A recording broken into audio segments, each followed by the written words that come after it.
Right, okay, chocolate puddings, who doesn't love them? So I'm using the Thermomix for this simply because I've got that. That's my go-to tool. You can use any other kind of mixer, whatever you've got you can use.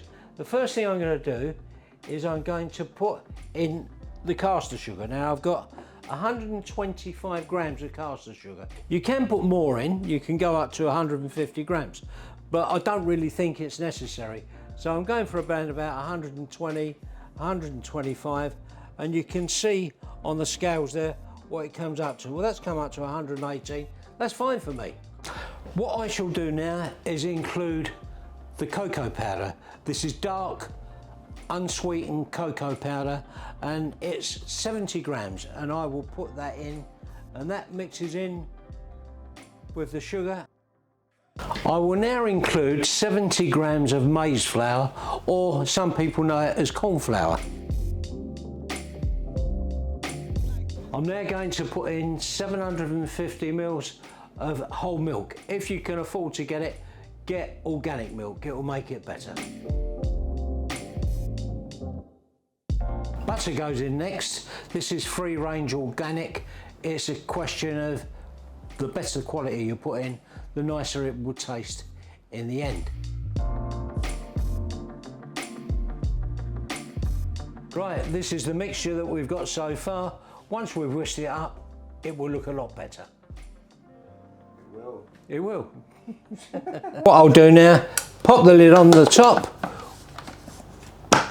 Okay, what I'm going to do now is cook this for 10 minutes, 90 degrees, and I'll turn it round to the mark speed, and that's number 4. So if you were using a food processor, you can just turn it onto a medium speed and cook it for 10 minutes. Right, that part of the process is over, and it comes out steaming hot, and it's a beautiful, thick, syrupy liquid. As I said before, you can use any kind of mixer for this.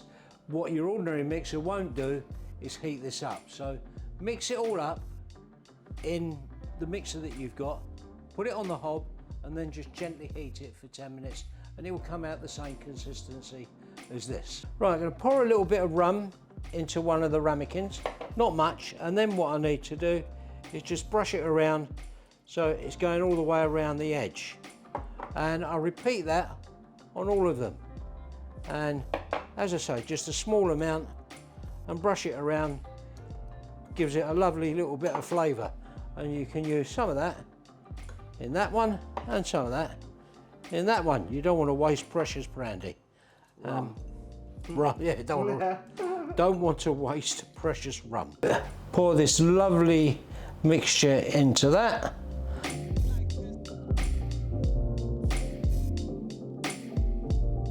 You can just see the rum getting pushed to the top of the glass, and that will give you a lovely flavour. Right, what I'm going to do now is put these onto a tray, let them cool down for 30 minutes, and then after that I'm going to put them in the fridge, and then we get them out 6 hours later. So we'll have to wait till tomorrow until we can taste it, but it will taste good. See you then. Due to unforeseen technical difficulties, we have to do a voiceover. What you can see me doing here is taking the ramekins out, and I've had them in the fridge overnight, and I'm just going to put them in some warm water to loosen them, and then turn them out onto a plate, and then I'm going to add some whipped cream, and then I'll get Jack to taste them.